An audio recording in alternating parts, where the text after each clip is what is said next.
Hi hello నమస్తే, నేను journalist Sai. Janasena కార్యకర్తలు దాదాపు 100 మంది తిరిగి వైఎస్ఆర్సీపీకి వచ్చేసారు. గతంలో అనేక కారణాల వల్ల వైసీపీకి వెళ్ళిన వీళ్ళంతా తిరిగి జనసేనలో జాయిన్ అయ్యారు. తిరిగి వైసీపీలో జాయిన్ అయ్యారు. తాడేపల్లిగూడెం రూరల్ మండలంలో ఈరోజు నిర్వహించిన పట్టెంపాలెం గ్రామ కమిటీ సమావేశంలో గత కొన్ని కారణాలు, ఇబ్బందుల వల్ల వైఎస్ఆర్సీపీ పార్టీ నుంచి జనసేన పార్టీలోకి వెళ్ళిన సుమారు 100 మంది కార్యకర్తలు మళ్ళీ తిరిగి వైఎస్ఆర్సీపీ పార్టీలోకి మన తాడేపల్లిగూడెం నియోజకవర్గ ఇన్ఛార్జ్ వడ్డీ రఘురామనాయుడు గారి సమక్షంలో వారికి వైఎస్ఆర్సీపీ పార్టీ కండువా కప్పి వారిని పార్టీలోకి ఆహ్వానించారు. ఈ సందర్భంగా మాట్లాడుతూ అందరూ ఒక్కటిగా పార్టీ కోసం కృషి చేయాలని, గ్రామస్థాయి నుంచి పార్టీని బలోపేతం చేయాలని పిలుపునిచ్చారు.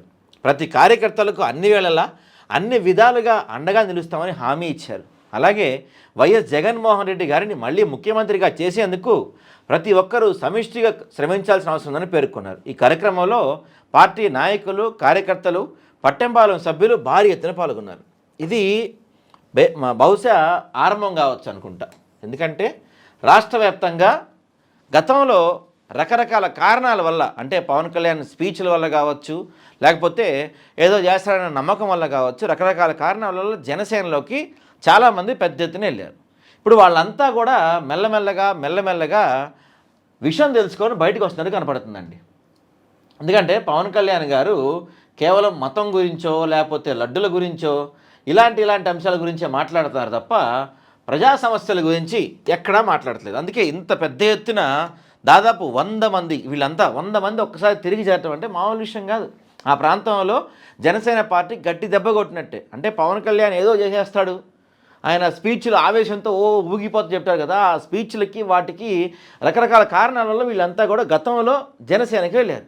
కానీ అక్కడ సీన్ అర్థమైపోయింది. వీళ్ళకే కాదు చాలామందికి. ఇప్పుడు నిన్నగాక మొన్న ఆయన బొలిశెట్టి సత్యనారాయణ కావచ్చు, లేకపోతే ఇవాళ ఉదయభాను కావచ్చు, వీళ్ళందరూ కూడా బాలినేని కావచ్చు, వీళ్ళందరూ కూడా కొంతమంది పార్టీ నుంచి బయటకు వచ్చారు, కొంతమంది బాహాటంగానే పార్టీ పైన అసంతృప్తి వ్యక్తం చేస్తున్నారు. కాబట్టి మెల్లమెల్లగా మనకు అర్థమవుతుంది ఏంటంటే, ఏదో సినిమా హీరో ఒకటి, ఆవేశపూరితమైన స్పీచ్లు ఒకటి, గతంలో వైఎస్ఆర్సీపీ చేసిన కార్యక్రమాలు చెప్పుకోవటంలో కొంత ఫెయిల్ అయిన కారణంగా కావచ్చు, ఇలా రకరకాల కారణాలతో కొంత ఈ జనసేన వైపు మొగ్గు చూపారు వీళ్ళంతా కూడా.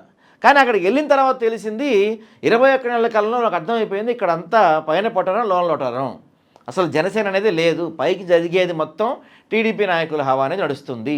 టీడీపీ నాయకులు, టీడీపీ ఎమ్మెల్యేల వాళ్ళ మనుషులకి పనులు చేసుకుంటున్నారు. జనసేన కార్యకర్తలను కానీ, జనసేన వీళ్ళందరినీ కనీసం మనుషులుగా కూడా చూస్తలేదని చాలామంది జనసేన కార్యకర్తలు గ్రౌండ్ లెవెల్లో ఫీల్ అవుతున్నారు. కొంతమంది అంతర్గతంగా కుమిలిపోతున్నారు. కొంతమంది ఇక్కడ ఇంక మేము ఉండలేం, ఈ బానిస సంఖ్యలు మేము భరించలేం, వేరే పార్టీ జెండాలు మేము మోసి మా భుజాలు నొప్పెడుతున్నాయి, ఈ పార్టీ నుంచి గుడ్ బై చెప్పి గతంలో మనం పనిచేసిన జగన్మోహన్ రెడ్డి దగ్గరికి వెళ్ళటం. ఎందుకంటే కార్యకర్తలకు ఇంపార్టెన్స్ ఇవ్వటంలో కానీ, ఏదన్నా పని ఉంటే వెంటనే నాయకులు అందుబాటులో ఉండి చేయడంలో కానీ, ఇవన్నీ కూడా వైఎస్ఆర్సీపీలో ఉంటేనే అవుతాయని చెప్పి దాదాపుగా రాష్ట్ర వ్యాప్తంగా పెద్ద ఎత్తున కార్యకర్తలందరూ, నాయకులందరూ భావిస్తున్నారు. ఒక్కొక్కరుగా ఇది బహుశా మనకి మొదలనుకోవచ్చు. 100 మంది లేరు ఇక్కడి నుంచి.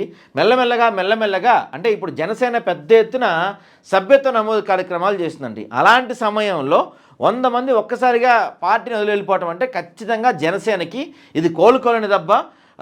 పవన్ కళ్యాణ్ గారు చెప్తుంటారు కదా ఎప్పుడు, అధపాతానికి దొక్కేస్తా అని. బహుశా రివర్స్ అవుతున్నట్టుంది. ఇప్పుడిప్పుడే జనసేన పతనానికి, జనసేన డౌన్ఫాల్కి అడుగులు పడుతున్నాయి.